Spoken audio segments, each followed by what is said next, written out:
हर्षित landmark, सपनों का घर जैसा आप चाहते हैं हम बनाते हैं। 1, 2 एवं 3 BHK ready position flats. Call 9827321321। हम हैं सिंघानिया बिल्डकॉन।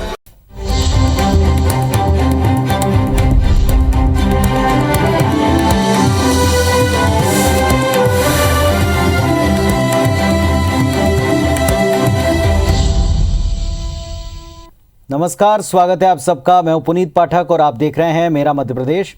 हेडलाइंस के बाद नजरें मध्य प्रदेश की 4 बड़ी खबरों पर। पहली बड़ी खबर, मध्य प्रदेश में चिकित्सा शिक्षा की पढ़ाई अब हिंदी भाषा में हो सकेगी। हिंदी दिवस पर चिकित्सा शिक्षा मंत्री का ये ऐलान है। दूसरी बड़ी खबर, जबलपुर में बेकाबू डेंगू का फैलाव रोकने निगम ने पूरे शहर में कूलर के इस्तेमाल पर प्रतिबंध लगाया, लेकिन प्रशासनिक अधिकारियों के दफ्तर में कूलर का इस्तेमाल हो रहा है, वो भी पानी के साथ। मध्य प्रदेश में सरकार बेरोजगारों को रोजगार देने के दावे करती है, बावजूद इसके 30 लाख से ज्यादा युवा बेरोजगार हैं और रोजगार की मांग कर रहे हैं।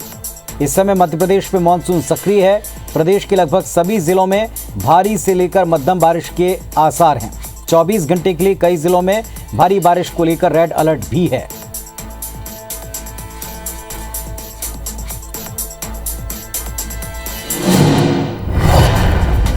और एक बड़ी खबर, जन दर्शन में अधिकारियों पर बरसे सीएम शिवराज। निवाड़ी से बड़ी खबर, प्रधानमंत्री आवास योजना में भ्रष्टाचार पर नाराजगी जताई।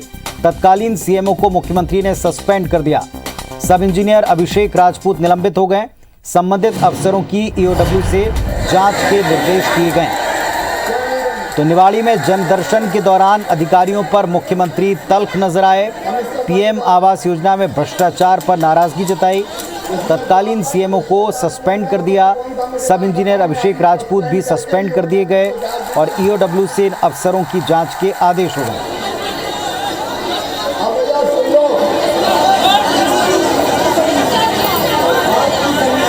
अभी जो मुझे बता रहे हैं चेक करना ना,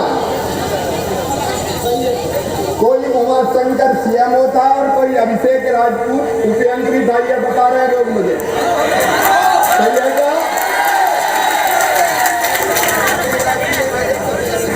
ये तत्काल प्रभाव से सस्पेंड किया जाता है जहां भी हो। अभी आदेश करोगी और इसकी जांच होगी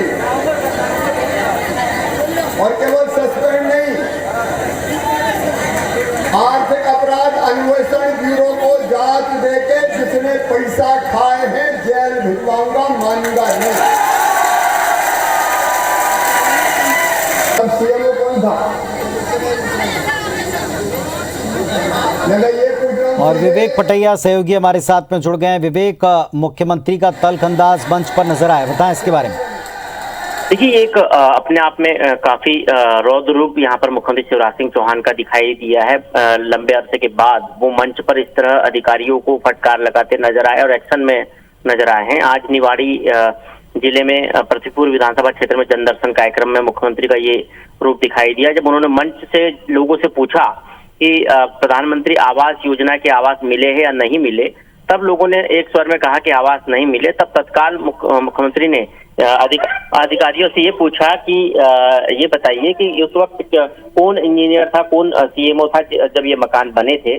तत्काल जो है नाम पूछा गया, लोगों ने नाम बताया और उसके बाद मुख्यमंत्री ने मंच से घोषणा की कि सीएमओ को और इंजीनियर को तत्काल सस्पेंड किया जाता है और साथ ही ईओडब्ल्यू से इन दोनों अधिकारियों के और इस पूरे मामले में जो आर्थिक अनियमितता हुई है उसकी जांच कराएंगे। तो ये मुख्यमंत्री का रूप जो है ये यहाँ पर दिखाई दे रहा है। और जन दर्शन कार्यक्रम में ठीक इसी तरह मुख्यमंत्री नजर आते हैं। 2005 में भी इस तरह जन दर्शन में मुख्यमंत्री जो है नजर आए थे और अब एक बार फिर जन दर्शन कार्यक्रम में उनकी शक्ति दिखाई दे रही है।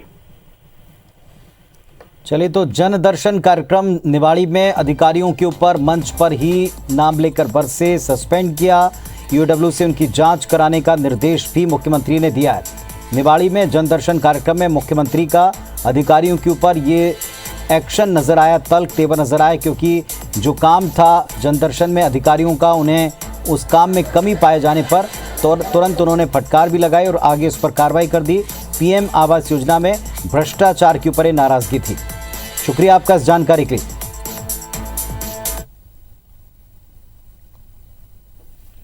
मुख्यमंत्री शिवराज सिंह चौहान जनदर्शन यात्रा के तहत आज टीकमगढ़ जिले के मोहनगढ़ पहुंचे। इस दौरान सीएम शिवराज सिंह ने क्षेत्र के लिए कई घोषणाएं की। सीएम शिवराज सिंह ने 20 से 25 किलोमीटर की दूरी पर अत्याधुनिक सीएम राइस शासकीय स्कूल खोलने का ऐलान किया है। उन्होंने कहा कि इस साल पूरे प्रदेश में 300 सीएम राइस स्कूल खोले जाएंगे। इसके साथ ही टीकमगढ़ जिले के हरपुरा नहर का दूसरा चरण शुरू करने, मोहनगढ़ में निषाद राज भवन बनाने और मोहनगढ़ के प्राथमिक स्वास्थ्य केंद्र को 30 बेड वाले अस्पताल में तब्दील करने की घोषणा की। सीएम शिवराज ने कहा केन बेतवा लिंक परियोजना से टीकमगढ़ जिले में सिंचाई सुविधा बढ़ेगी। सीएम शिवराज सिंह ने पूर्व की कांग्रेस सरकार पर कई योजनाएं बंद करने का आरोप लगाया। इसके पहले सीएम शिवराज सिंह ने ओरछा में राम राजा सरकार के दर्शन किए। सीएम शिवराज सिंह की इस यात्रा को उपचुनाव से जोड़कर देखा जा रहा है।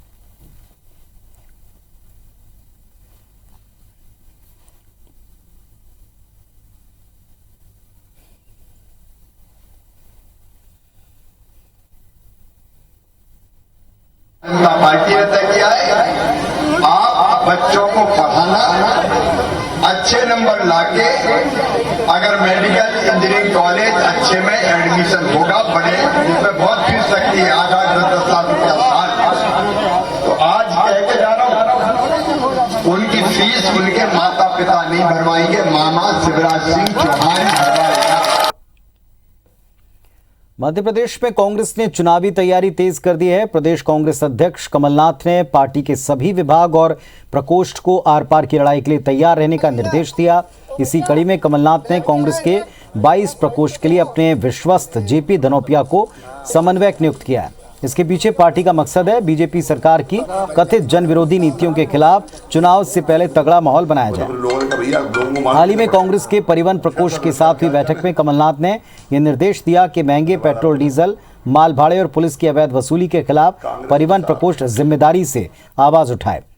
परिवहन प्रकोष्ठ के मीडिया प्रभारी सुनील सालुंके ने दावा किया कि प्रकोष्ठ बीजेपी सरकार की नीतियों को एक्सपोज करने के लिए प्रदेश के हर बूथ तक जाएगा।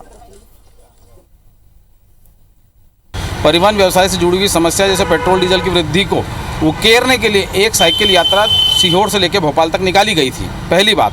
और दूसरी बात, जिस प्रकार से मध्य प्रदेश की समस्त जांच चौकियों के ऊपर अवैध वसूलियों का माफिया राज स्थापित हुआ है, उसके खिलाफ पुरजोर तरीके से लड़ाई लड़ने के लिए परिवहन प्रकोष्ठ जो है ताकत से जनता के बीच में जाएगा, उनकी समस्याओं को लेकर माननीय कमलनाथ जी के नेतृत्व में काम करेगा। जिम्मेदारी दी है, मैं अपने काम को करने के लिए इसको देखूंगा, शुरुआत करूंगा, सारे लोगों से बात करूंगा और जो कमी बेसी मुझे लगेंगी उस सब के लिए मैं आदरणीय कमलनाथ जी को अवगत कराऊंगा और संगठन के जो हमारे हेड है उनकी अनुमति लेकर सुधार करना है या किस तरह की और कार्रवाई करना है वो करेंगे। मध्य प्रदेश समेत देश भर के राज्यों में पदोन्नति में आरक्षण को लागू करने के मुद्दे पर सुप्रीम कोर्ट में सुनवाई हुई। सुप्रीम कोर्ट ने कहा कि इस मामले में विस्तृत और राज्यवार सुनवाई की जाएगी। यह फैसला राज्यों के अलग अलग मुद्दों के मद्देनजर लिया गया है। कोर्ट ने राज्य सरकारों को अपने मुद्दों की पहचान करने और उनकी रिपोर्ट 2 सप्ताह में दाखिल करने के निर्देश दिए हैं। सुप्रीम कोर्ट 5 अक्टूबर से देश भर में नौकरियों में पदोन्नति में आरक्षण को लेकर अंतिम सुनवाई शुरू करेगा।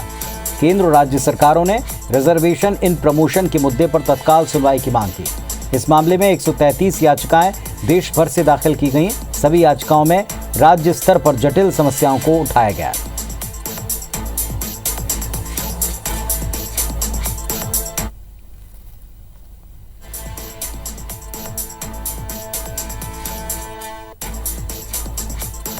मध्य प्रदेश में लंबे समय तक बंद रहने के बाद 15 सितंबर से कॉलेज शुरू हो रहे हैं, यानी कल से, और कोरोना संक्रमण का खतरा भी टला नहीं, तो ऑफलाइन क्लासेस लगाना, हॉस्टल में स्टूडेंट के लिए प्रबंध करना उच्च शिक्षा विभाग के लिए एक चुनौती है और इसके लिए लंबे समय से उच्च शिक्षा विभाग व्यवस्थाएं और गाइडलाइन को पुख्ता करने में जुटा है।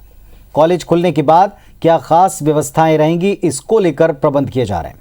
शिक्षा नीति भी लॉन्च हुई और नई शिक्षा नीति को अपने पीछे चुनौती भी थी और मुझे संतोष इस बात का कि हमने समान रूप से काम करते हुए हम तो ये कह रहे हैं कि बड़ी संख्या ना आए, इसलिए हमने आवश्यक निर्देश जारी किए हैं कि जो आए वो भी 50% से आना चाहिए।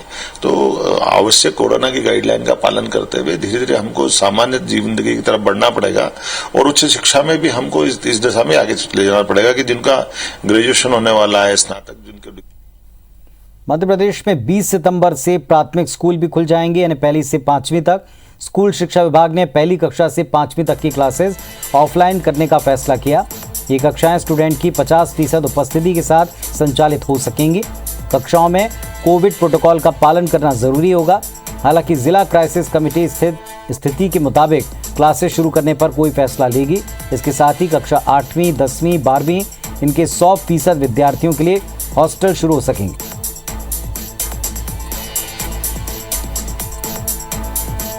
और सुधीर दंडोतिया हमारे सहयोगी इस वक्त हमारे साथ में जुड़ रहे हैं। सीधे सुधीर का रुख करते हैं। सुधीर, स्कूल कॉलेजेस को लेकर तैयारी प्रदेश में है कि इनको खोला जाए? देखिए, बिल्कुल पुनीत, बात करें तो कल से कॉलेज के खुलने की शुरुआत होगी और इसके लिए 6 सितंबर को ही प्रदेश सरकार की ओर से आदेश जारी कर दिए गए थे। साथ ही साथ कॉलेजों को ये निर्देशित किया गया था कि जो कोविड की जो गाइडलाइन है, जो कोरोना प्रोटोकॉल बिहेवियर है, उसका पालन किया जाए। पर लेकिन एक और बड़ा फैसला प्रदेश सरकार की ओर से आज किया गया है। हालांकि ये बैठक 9 सितंबर को मुख्यमंत्री ने ली थी स्कूली शिक्षा विभाग के अधिकारियों के साथ में और दिशा निर्देश के साथ साथ कुछ तैयारियों की बात कही गई थी। लिहाजा आज खुद मुख्यमंत्री शिवराज सिंह चौहान ने मध्य प्रदेश के अंदर स्कूलों को खोले जाने को लेकर जो बड़ा फैसला प्रदेश सरकार का है उसकी जानकारी ट्वीट के माध्यम से दी है। मध्य प्रदेश के अंदर छोटे बच्चे यानी कि प्राइमरी स्कूल की खुलने की शुरुआत 20 सितंबर से होगी। पहली क्लास से लेकर 5वीं क्लास तक के स्कूल जो है 20 सितंबर तक खोले जाएंगे और इसमें 50% क्षमता के साथ में छात्रों को बुलाया जाएगा। साथ ही साथ कोविड बिहेवियर प्रोटोकॉल की जो बात है उसका पालन करना होगा। इसके अलावा 6वीं क्लास से लेकर 12वीं क्लास तक के स्कूल जो पहले खुले थे, जिनको खुलने के निर्देश दिए गए थे, उनमें अब क्षमताओं में विस्तार किया गया है। 8वीं 10वीं के अलावा 11वीं 12वीं के जो छात्र और मिडिल स्कूल के जो छात्र हैं उनको अब 100% उपस्थिति के साथ में स्कूल में आने की अनुमति दी जाएगी। साथ ही साथ जो छात्रावास है उनमें भी 100% खुलने के निर्देश जो है सरकारी और प्राइवेट हॉस्टल को मुख्यमंत्री शिवराज सिंह चौहान की ओर से जो बैठक थी उसमें तय किया गया था। पर एक बड़ा सवाल पुनीत जो उठता है यहाँ पर कि कोरोना की तीसरी लहर की तैयारी प्रदेश सरकार कर रही है। ऐसे में जो प्राइमरी के बच्चे हैं उनको स्कूल खोले जाने का निर्णय, इस पर एक जरूर कहना चाहिए कि सरकार का एक बड़ा फैसला इसको कहा जा सकता है, क्योंकि कॉलेज के अंदर सरकार 50% बच्चों को लाने की बात कर रही है। मिडिल स्कूल और प्राइमरी और जो हाई स्कूल है वहां पर 100% क्षमता के साथ में स्कूल खोले जाने की बात है। हालांकि प्राइमरी स्कूल जो है, माफ कीजिएगा पुनीत, वो 50% क्षमता के साथ ही खोले जाएंगे। पर बड़ा फैसला, कल से मध्य प्रदेश में नए शिक्षण सत्र की शुरुआत एक तरीके से होने जा रही है, जो कि एक्चुअल क्लास के माध्यम से होगी, जिसमें कॉलेजों की शुरुआत कल की पढ़ाई एक्चुअल माध्यम से कल से की जाएगी और साथ ही साथ 20 तारीख से प्राइमरी स्कूल जो है उनको खोलने का रास्ता भी प्रदेश सरकार की ओर से साफ कर दिया गया है। पुनीत, चलिए, तो ये तमाम नियम कायदे कानून तय किए हैं विभाग ने और इसके तहत ही स्कूल कॉलेजेस खोले जाएंगे। शुक्रिया आपका इस पूरी जानकारी के लिए। चलिए देखते हैं बिग न्यूज। मधुकुंज अगरबत्ती प्रेजेंट्स बिग न्यूज।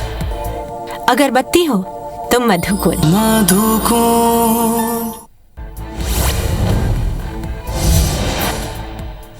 केंद्रीय मंत्रिमंडल की बैठक कल होगी। बैठक में पीएम मोदी, गृह मंत्री अमित शाह, रक्षा मंत्री राजनाथ सिंह समेत बीजेपी के तमाम बड़े नेता मौजूद रहेंगे।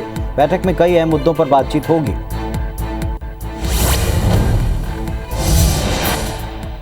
दिल्ली में पाकिस्तान की बड़ी आतंकी साजिश का खुलासा हुआ। दिल्ली पुलिस के स्पेशल सेल ने पाकिस्तान में ट्रेनिंग ले चुके 2 आतंकियों समेत 6 को गिरफ्तार किया। इन्हें दिल्ली, उत्तर प्रदेश और राजस्थान से पकड़ा गया। इनके पास से बड़ी मात्रा में विस्फोटक और हथियार मिले।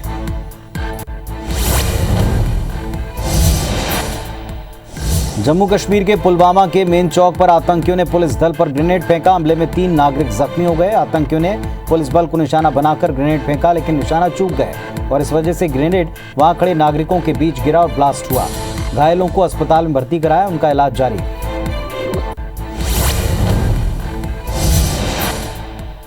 महाराष्ट्र के अमरावती के वर्धा नदी में नाव पलटने से 11 लोग डूब गए। सभी एक ही परिवार के हैं। इसमें से 3 लोगों के शव मिले हैं, जबकि 8 अब तक लापता हैं। पुलिस बचाव कार्य में जुटी है।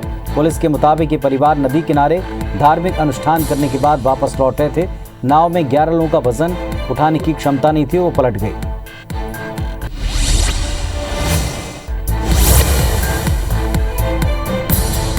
खरगोन के बिस्टान के खेरकुंडी निवासी लूट के आरोपी बिसन की जेल में हुई मौत के बाद एसपी शैलेंद्र सिंह चौहान को हटाने के विरोध में आज पूरा खरगोन शहर बंद रहा। व्यापारी ने स्वेच्छा से अपनी दुकानों की शटर गिराकर विरोध जताया। व्यापारी ने मुख्यमंत्री के फैसले पर पुनर्विचार करने और एसपी को दोबारा खरगोन में पदस्थ करने की मांग की। बिस्टान की घटना को लेकर गृह मंत्रालय ने एक आदेश जारी कर बीकनगांव एसडीओपी प्रवीण उइके को निलंबित कर पीएचक्यू भोपाल अटैच किया। वहीं खरगोन डीआईजी ने बिस्टान थाना प्रभारी प्रशिक्षु डीएसपी राकेश आर्य को भी हटा दिया है। हमारे एसपी साहब की जो यहाँ से तबादला करा है ये वास्तव में सही नहीं है, गलत निर्णय लिया हुआ है। मतलब ऐसा सही आदमी सही एसपी साहब को खरगोन में रहना चाहिए। हमारे मुख्यमंत्री से मांग है कि जो एसपी साहब को आया था उन्होंने तबादला करा वो उचित नहीं है, उनको वहीं यहीं यथावत यही खरगोन रखना चाहिए। एसपी को हटाना न्याय संगत नहीं रहा, जबकि एसपी ने खरगोन जिले में अपने कार्यकाल में बड़ा अच्छा सामंजस्य व्यवस्थित किया था, कानून व्यवस्था को सुचारू रूप से चला रहे थे। खरगोन संवेदनशील शहर होने के बाद भी यहाँ की सांप्रदायिक सद्भावना को उन्होंने एकजुट कर रखा है। अवैध सट्टा जुआ सारे अवैध धंधे बंद थे। तो इस बुलेटिन में फिलहाल इतना ही। खबरों अपडेट्स के लिए आप देखते रहें IBC 24। नमस्कार।